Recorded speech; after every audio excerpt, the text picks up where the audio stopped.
कर्म भोग, एक अद्भुत कहानी। ये कहानी भगवान महावीर की शिक्षा और उनके अद्वितीय जीवन दर्शन को गहराई से समझने का एक अद्भुत उदाहरण है।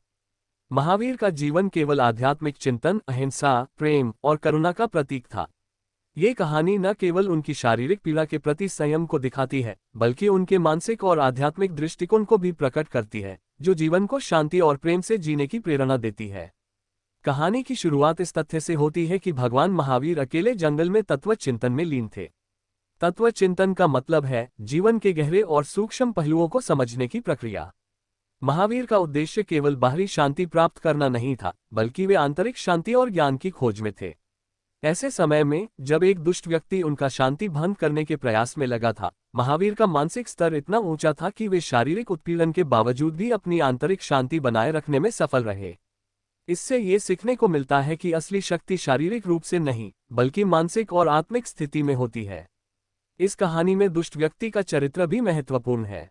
वह महावीर को शारीरिक कष्ट दे रहा था, लेकिन उसका उद्देश्य केवल महावीर को परेशान करना नहीं था, बल्कि वह ये देखना चाहता था कि महावीर के अहिंसा और प्रेम के सिद्धांत कितने सच्चे और कितने समय तक टिक सकते हैं।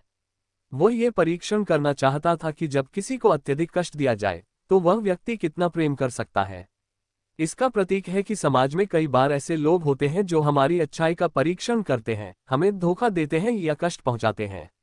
लेकिन ये हमारे ऊपर निर्भर करता है कि हम उनकी नकारात्मकता का जवाब किस तरह से देते हैं। महावीर ने इस दुष्ट व्यक्ति की हरकतों का उत्तर शांति और प्रेम से दिया।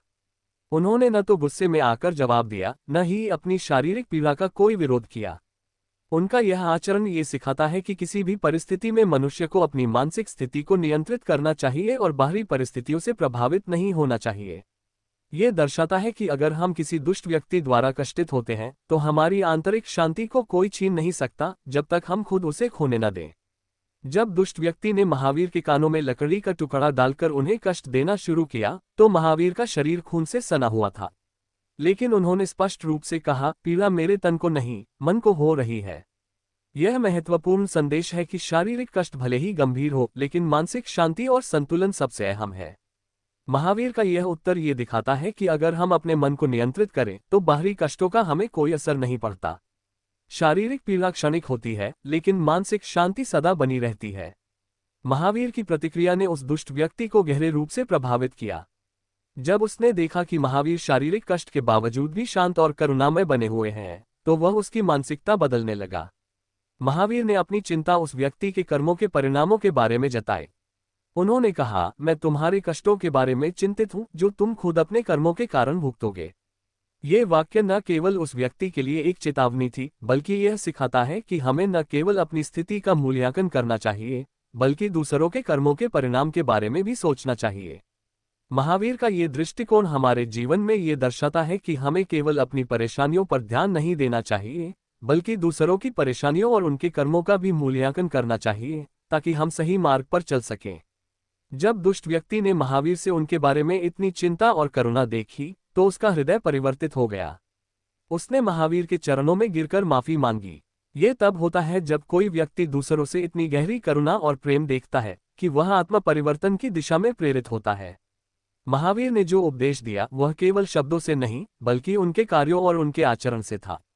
यह दर्शाता है कि सच्चे शिक्षकों का सबसे प्रभावी तरीका उनका व्यवहार होता है, न कि केवल उनके शब्द। सीख और संदेश। अहिंसा और प्रेम का महत्व। महावीर की शिक्षाओं में अहिंसा और प्रेम सबसे अहम थे।